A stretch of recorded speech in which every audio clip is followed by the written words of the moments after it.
My name is Janet Murphy, and at 32, I thought I understood the meaning of family loyalty. Growing up as the younger sister to my brother Donald, I'd always believed that blood meant everything, that no matter what happened in the outside world, family would always have your back. Our parents, Robert and Sharon Murphy, had raised us with old-fashioned values about sticking together through thick and thin. When Mom was diagnosed with early-onset Alzheimer's at 58, and Dad suffered his first heart attack just 6 months later, Donald and I naturally stepped into our roles as co-guardians. It wasn't a legal arrangement initially, just the unspoken understanding that we'd handle their affairs together. Donald, being 4 years older and working in finance, took care of the money side of things. I managed their medical appointments, coordinated with doctors, and handled the day-to-day care decisions. The first signs that something wasn't quite right started showing up in small ways. Family dinners at Donald's house became increasingly tense, with his wife Catherine making pointed comments about family responsibilities and fair distribution of burdens. I'd catch Donald and Catherine exchanging meaningful glances when I'd mention Mom's latest medical bills or Dad's need for additional physical therapy. "Janet, you know we're all doing our best here," Donald would say whenever I brought up concerns about our parents' care. "But we need to be realistic about what's sustainable long term." I started noticing that Donald seemed unusually interested in the details of Mom and Dad's financial situation. He'd ask probing questions about their insurance coverage, their savings accounts, and even their life insurance policies. When I mentioned that I was considering taking a leave of absence from my marketing job to care for them full-time, his reaction was surprisingly cold. "That's not practical, Janet. You can't just throw away your career. There are other options we should explore." The workplace discrimination I'd been facing at my company made his suggestion feel like a lifeline at first. My supervisor had been making increasingly inappropriate comments about my divided attention and family obligations interfering with work performance. When I confided in Donald about the harassment, he was supportive, helping me document incidents and even offering to review my employee handbook for potential legal protections. But something felt off about his advice. He kept steering our conversations toward my financial vulnerability, emphasizing how much I needed my job's health insurance and retirement benefits. "You can't afford to rock the boat right now, Janet. Not with Mom and Dad depending on you." The unease grew stronger during our weekly family meetings about our parents' care. Donald had started bringing a notebook, meticulously recording every expense and decision. He'd begun questioning my choices, why I'd chosen one specialist over another, whether certain treatments were really necessary, and if I was being fiscally responsible with their resources.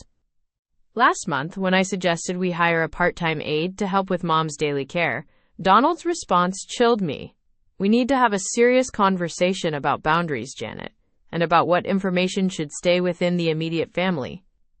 The way he emphasized those last words made my stomach drop. There was something in his tone, a calculated quality that I'd never heard before. As I drove home that night, I couldn't shake the feeling that my brother, my trusted partner in caring for our parents, was planning something that would change everything. I just had no idea how right I was. The foundation of trust between Donald and me had been built over decades of shared responsibility. As the eldest children in the Murphy family, we'd naturally fallen into caretaking roles when our parents began showing signs of decline 3 years ago. Dad's early-stage dementia and Mom's increasing mobility issues had made the decision to become their co-guardians feel inevitable rather than chosen. Donald had always been the practical one, the brother who remembered birthdays and kept track of family finances. When we were teenagers, he'd helped me navigate the complexities of college applications while working 2 part-time jobs to save for his own education.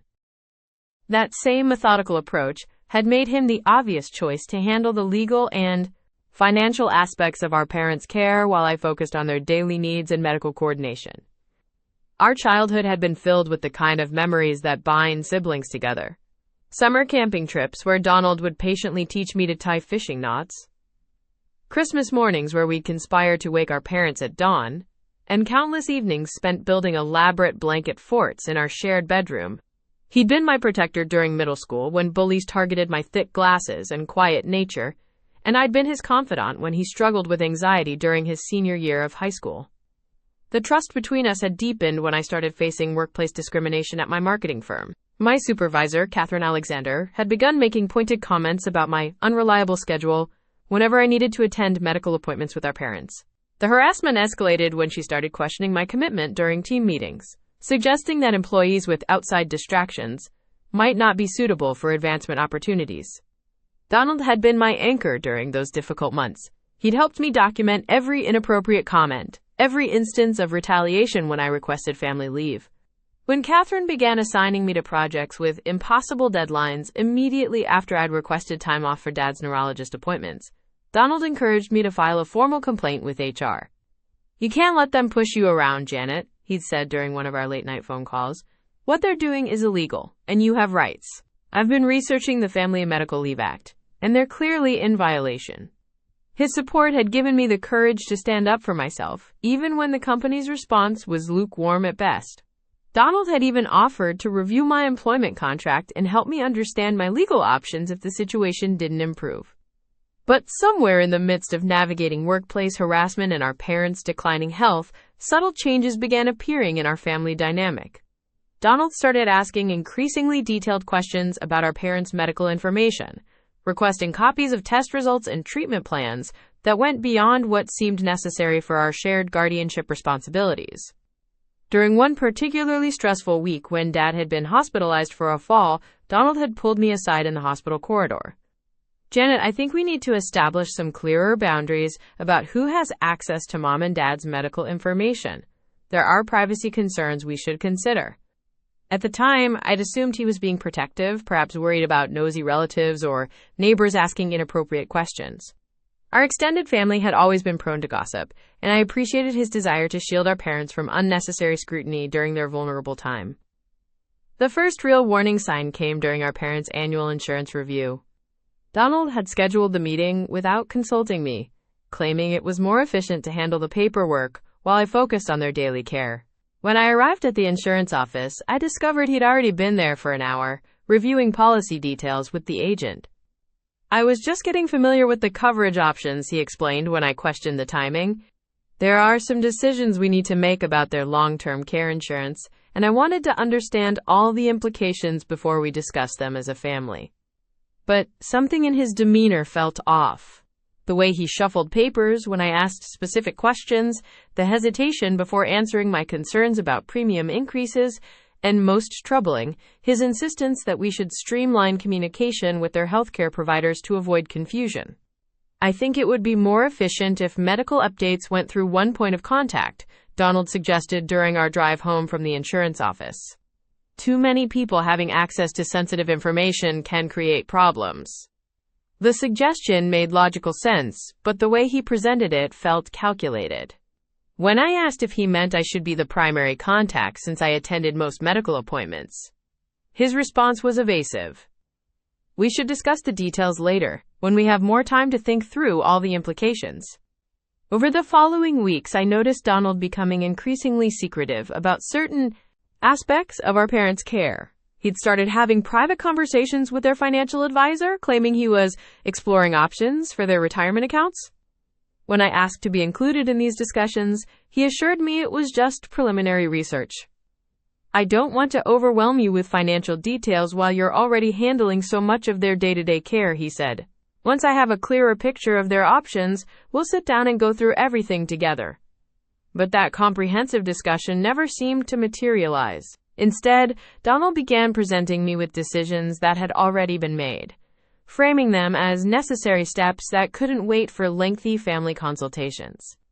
The breaking point came on a Tuesday afternoon in late October. I'd taken our mother to her routine cardiology appointment, where Dr. Sharon Alexander delivered news that changed everything. Mom's heart condition had progressed more rapidly than expected, and she would need immediate intervention to prevent serious complications. "The good news is that we caught this early enough to treat it effectively," Dr. Alexander explained. "But I need to stress the importance of keeping this information confidential until we've had a chance to discuss treatment options with your family. Premature disclosure of cardiac conditions can sometimes affect insurance coverage and create unnecessary anxiety." I'd immediately called Donald from the hospital parking lot, my hands shaking as I relayed the doctor's words. His response was calm, almost businesslike, as he asked detailed questions about the diagnosis and treatment timeline. "I'll handle notifying the insurance company and updating their medical records," he said. "It's important that we control how this information is shared to protect their interests." I'd felt grateful for his practical approach during such an emotional moment. Donald had always been better at managing the administrative aspects of crisis situations, while I focused on the emotional support our parents needed. But 3 days later, I discovered the devastating truth. Our cousin Sharon Murphy called me in tears, having heard about Mom's condition from her neighbor, who worked at the insurance company processing our parents' claims. "Janet, I'm so sorry about your mother's heart problems," Sharon said. "I had no idea things had gotten so serious. When did you find out?" The blood drained from my face as I realized what had happened. Donald had broken his promise to keep the diagnosis confidential. Worse, he'd shared the information with people outside our immediate family, violating not only Dr. Alexander's explicit instructions, but also our parents' right to privacy about their medical conditions. When I confronted him that evening, his response shattered the foundation of trust we'd built over 37 years of siblinghood. "I had to make a practical decision, Janet. There are financial implications you don't understand, and I couldn't risk waiting for your emotional processing to catch up with reality." The coldness in his voice was unlike anything I'd ever heard from my brother.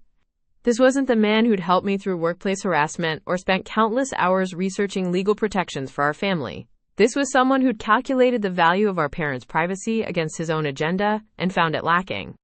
As I stood in his kitchen, watching him justify his betrayal with spreadsheets and insurance documents, I realized that everything I'd believed about our partnership in caring for our parents had been an illusion.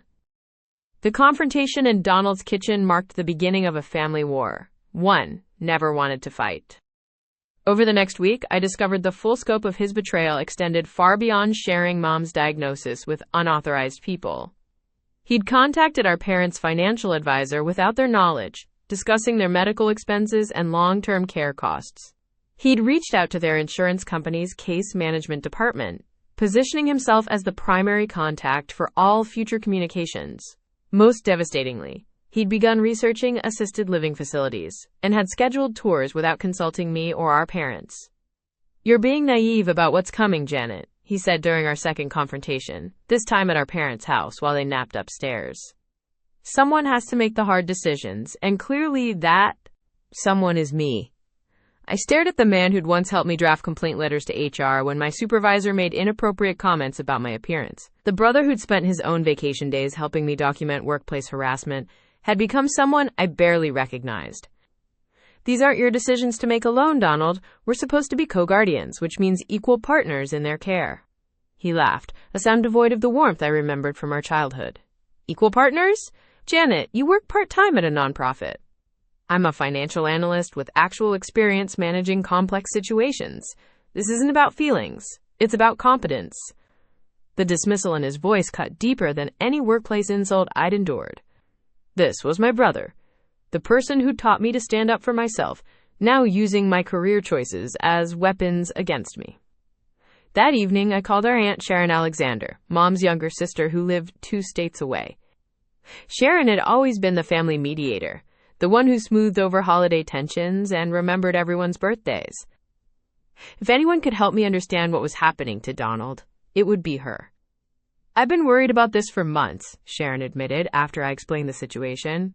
"Donald called me in February asking about your parents' financial situation and whether I thought they were being realistic about their future care needs." My stomach dropped. February was 4 months before Mom's diagnosis, back when we were still dealing with Dad's routine physical therapy appointments. "He specifically asked me not to mention our conversation to you," Sharon continued. "Said he was trying to be proactive about planning, and he didn't want to worry you unnecessarily." The pattern became clear as Sharon shared more details. Donald had been systematically gathering information about our parents' situation for months, building a case for decisions he'd apparently already made. He'd contacted their bank about setting up automatic bill payments under his supervision. He'd researched their Medicare benefits and spoken with their primary care physician about family concerns regarding their independence. "Sharon, he's been planning this takeover since winter. The heart diagnosis just gave him the excuse he needed to accelerate everything." "What are you going to do, honey?" I spent that night reviewing every document Donald had shared with me over the past 6 months, looking for signs I'd missed. The pattern was there. Subtle redirections of conversations, documents he'd offered to handle for efficiency, meetings he'd suggested I skip because they were just routine updates. The next morning, I drove to our parents' house and found Mom in her garden, carefully tending to the tomato plants she'd started from seeds in March. Mom, we need to talk about Donald and the decisions he's been making about your care. Her hands stilled among the tomato vines. What decisions, sweetheart? I explained everything. The insurance contacts, the financial advisor meetings, the assisted living research. With each revelation, Mom's expression grew more troubled. But we never asked him to do any of that, she said finally. Your father and I specifically told both of you that we wanted to be involved in all decisions about our care. Dad joined us on the patio, his walker moving slowly but steadily across the deck.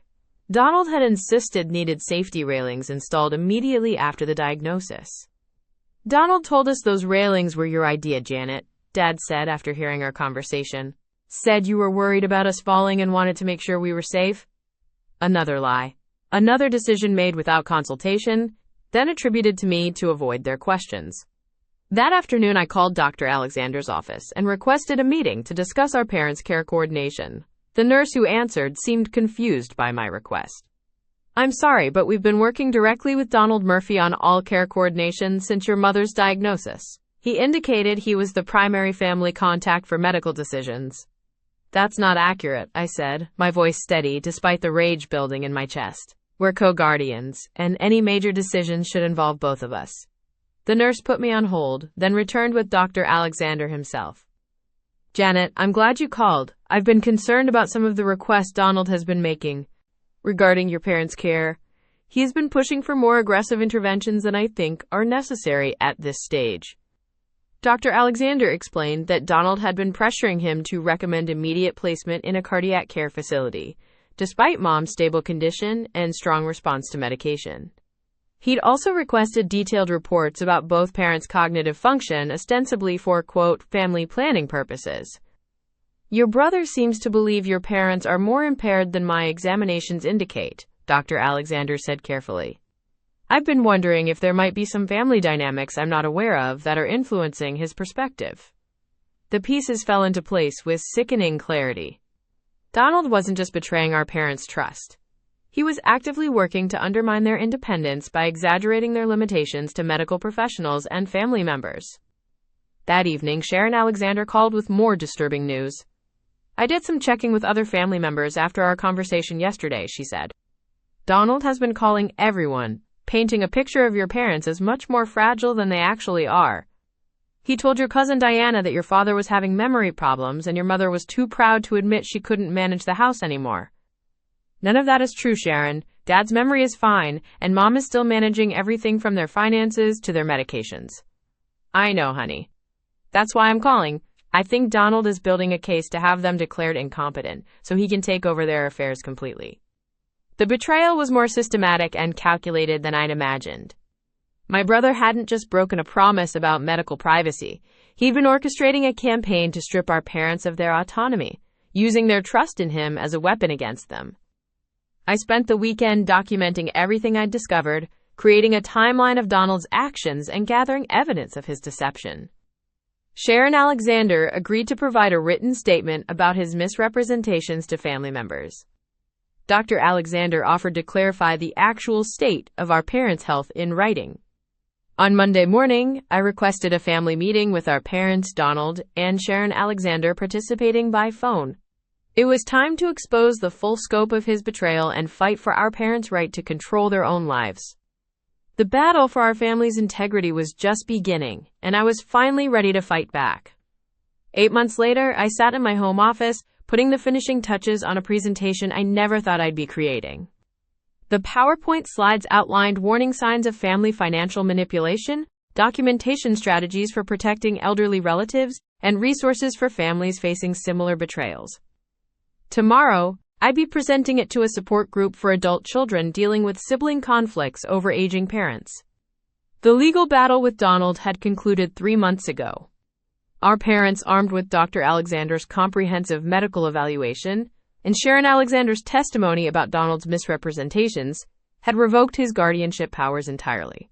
They'd also changed their wills, removing him as executor and appointing me instead. The family court judge had been particularly disturbed by the evidence of Donald's systematic campaign to undermine our parents' reputation for competency. Donald had moved across the state shortly after, claiming he needed a quote, fresh start. He'd sent one awkward text message apologizing for any misunderstandings, but never acknowledged the deliberate nature of his betrayal. Our parents had chosen not to pursue criminal charges, wanting to focus on healing rather than prolonging the conflict. The holidays had been different this year, quieter but more genuine. Sharon Alexander had become a regular fixture at family gatherings, her loyalty during our crisis cementing her place as the sister I'd always wished I had. Our parents seemed lighter somehow, no longer walking on eggshells around Donald's volatile moods and manipulative comments. I'd also made significant changes in my own life. The experience had taught me the importance of clear boundaries and documentation in all family financial matters. I created educational materials about protecting personal information from family members, sharing them through online support groups and community workshops. The response had been overwhelming. Dozens of people reached out with similar stories of sibling betrayal and family manipulation. My relationship with my parents had deepened through the ordeal. They'd apologized repeatedly for not recognizing Donald's behavior sooner, but I understood how difficult it was to see manipulation from someone you loved and trusted. We'd established new communication protocols, including regular family meetings where everyone could voice concerns openly. The most unexpected outcome was my career shift. The skills I developed researching Donald's deception and building our case had revealed a passion for advocacy work. I'd started volunteering with elder rights organizations and was considering returning to school for a degree in social work. Last week, I'd received a letter from a woman in another state who'd found my educational materials online. Her brother had been systematically isolating their mother from family and friends while gaining control of her finances. Using the documentation strategies I'd outlined, she'd been able to expose his manipulation and restore her mother's independence. Reading her gratitude reminded me why this work mattered. My phone buzzed with a text from Sharon Alexander. "Dinner Sunday? Your parents want to try that new restaurant downtown." I smiled, typing back my confirmation. These simple family moments felt precious now, earned through the painful process of cutting away the toxic elements that had poisoned our relationships for years. The silence in my house felt different than it had 8 months ago. Then it had been heavy with secrets and unspoken tensions. Now it was peaceful, the quiet of a life rebuilt on honesty and genuine connection rather than obligation and fear. I saved my presentation and closed my laptop, looking out at the garden I'd started planting in spring. Like the carefully tended flowers blooming outside my window, our family had required pruning to flourish. Some branches had to be cut away entirely, but what remained was stronger and healthier than before. It was finally over, and the silence felt earned.